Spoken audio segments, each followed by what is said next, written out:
Bonjour à tous, bienvenue sur notre chaîne Frédiel avec Frédéric en hypnose et moi Isabelle en opérateur. Afin de faire mieux connaître notre chaîne, n'oubliez pas de vous abonner et de mettre des petits likes et de laisser un commentaire et même de nous proposer des futurs sujets d'enquête. Aujourd'hui, le sujet, Frédéric, est la rénovation de meubles. Déjà, comme ça, est-ce que tu as quelque chose qui vient? Ouais, je suis devant un château. Ouais, je rentre dedans. Ouais, puis dedans tout ouais, c'est pas tout jeune, on va dire, dedans. Donc là, Il y a des ouais, il y a des grosses malles. et là, tu es dans un château qui serait à rénover ou qui a déjà été rénové au niveau des meubles? Ouais, non, la façade, elle est super belle, mais c'est dedans tout a été, laissé à l'abandon. Donc, est-ce que tu peux voir un meuble et puis, imaginer une rénovation sur ce meuble? Voir,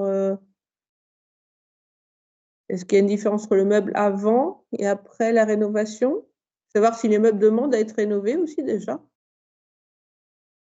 Ouais, mais ils ont besoin de lumière. Ils demandent de la lumière? Mmh.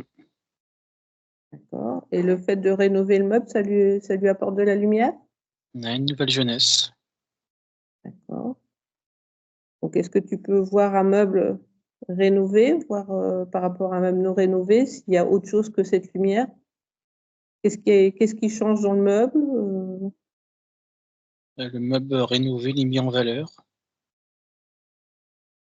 et il est pas laissé dans un coin. Puis on ose mettre des choses dedans, alors qu'avant non.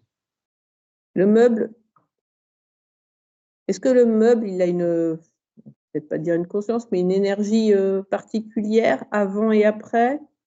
Est-ce qu'un meuble a une énergie déjà? Il y a quelque chose avec le meuble? Mmh.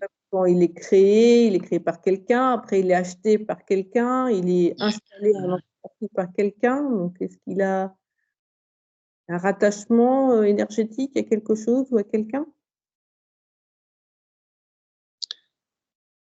Je vois un arc-en-ciel dessus, donc ça veut,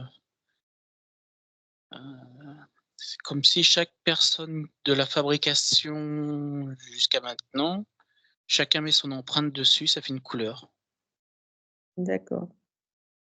C'est-à-dire que plus un meuble est utilisé, plus il prend des couleurs d'arc-en-ciel? Là, on me dit que oui. Est-ce que le fait de le rénover lui rajoute une couleur ou lui laisse les mêmes couleurs juste plus brillantes? On parle de manteau, c'est comme si qu'il changeait de manteau. Et est-ce qu'un meuble qui est rénové, qui est remis en état, donc quelqu'un a acheté le meuble, il lui appartient et il le rénove pour lui-même. Est-ce que la rénovation, est-ce que ça change quelque chose si on le rénove à l'état où il était avant? On s'il le rénove pour le changer, changer de couleur, changer quelques formes. On va faire la différence entre une remise en état et une remise, au goût du jour, on va dire. Ouais, je vois pas de distinction. Du Mmh, moment qu'ils changent, ils sont contents. d'accord, donc les meubles ont envie de changer, Mmh. ont besoin de changement. Est-ce que le meuble, il a une mémoire? Je parlerais plutôt d'empreinte. D'accord. Donc quand on dit par exemple, j'ai un meuble de ma grand-mère, il a l'empreinte de la grand-mère, mais il a pas la mémoire de la grand-mère, c'est ça? On me dit: «Ça dépend».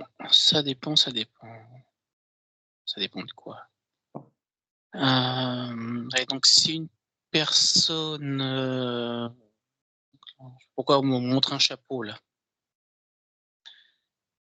Si le chapeau, donc du grand-père va au fils, après au petit-fils, il y a quand même une consonance du grand-père qui reste dedans, une petite note. Et même celle du père qui s'incruste dedans, qui va au petit-fils. Il y a quelque chose qui reste quand même. Et si le chapeau, par exemple, le petit-fils, mettons, c'est un chapeau avec des fois, il y a un ruban dessus. Mettons que le petit-fils ait enlevé le ruban qui était d'origine et le change pour une autre couleur ou un autre type de tissu, l'empreinte du grand-père reste dedans. Ah oui, oui, oui, ça s'incruste dedans. Voilà, c'est incrusté dedans. Donc, le fait de le remettre à un goût qui nous plaît plus ne change rien à l'empreinte familiale ou. Non, non, c'est une empreinte. C'est qu'on met son doigt dessus et puis ça reste pour toujours. Après, tu peux rajouter d'autres empreintes, mais la première, elle est toujours là. D'accord. Et ces empreintes, nos empreintes de personnes, mais est-ce qu'elles peuvent amener une énergie dans la maison où elles sont? Est-ce qu'elles peuvent emmener une énergie négative ou positive à la maison où elles sont?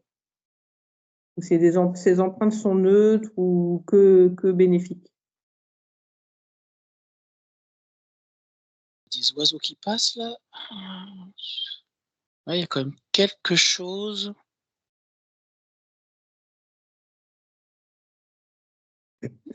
C'est comme si, c'est comme quand un oiseau il vole,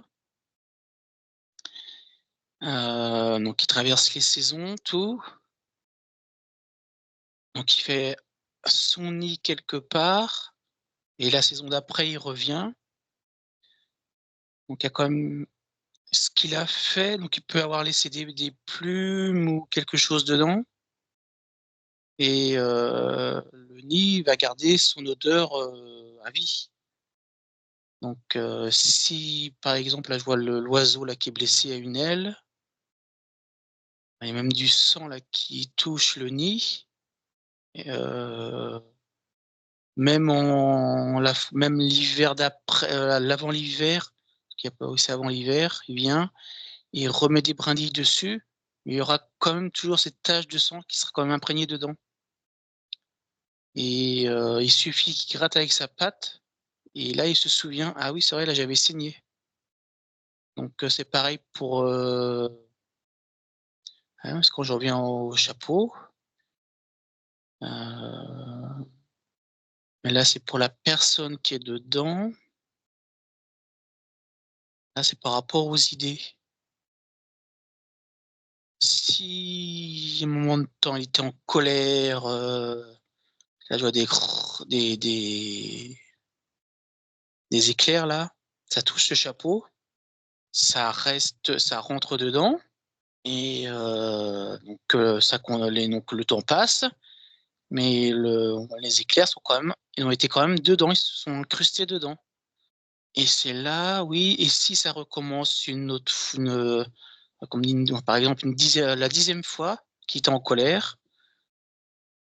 un autre éclair vient et là c'est l'éclair de trop, ce qui fait que le chapeau, soit qu'il fera que de tomber, non, il voudra plus être porté. Donc là, ça veut dire que la personne, elle le mettra plus, de moins en moins. Donc je vois le raccrocher. Donc là, ça reste après des années, des années, des années. Le descendant le prend. Donc lui, il connaît pas l'existence de rien du tout. Et donc il le met sur lui.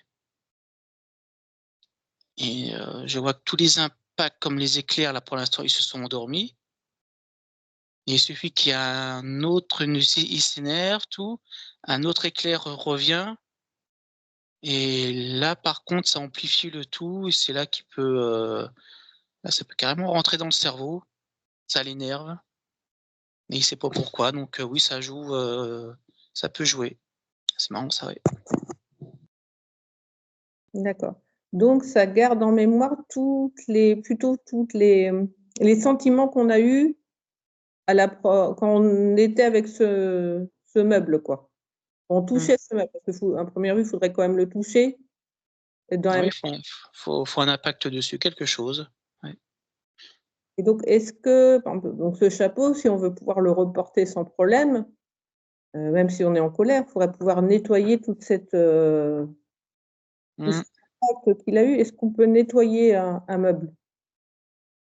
Ah oui, oui, je vois que brûler de la sauge tout autour, comme pour le chapeau. Quelqu'un qui le fait là, je vois. Ils mettent de la sauge autour du chapeau. Il laisse reposer, puis il le refait souvent. OK. Et là, le fait de le remettre en état ou de le remettre à son goût ne changera rien. Ça suffira pas pour le nettoyer. Ça suffit pas. Juste de pouvoir le revoir et le reporter ou Mmh.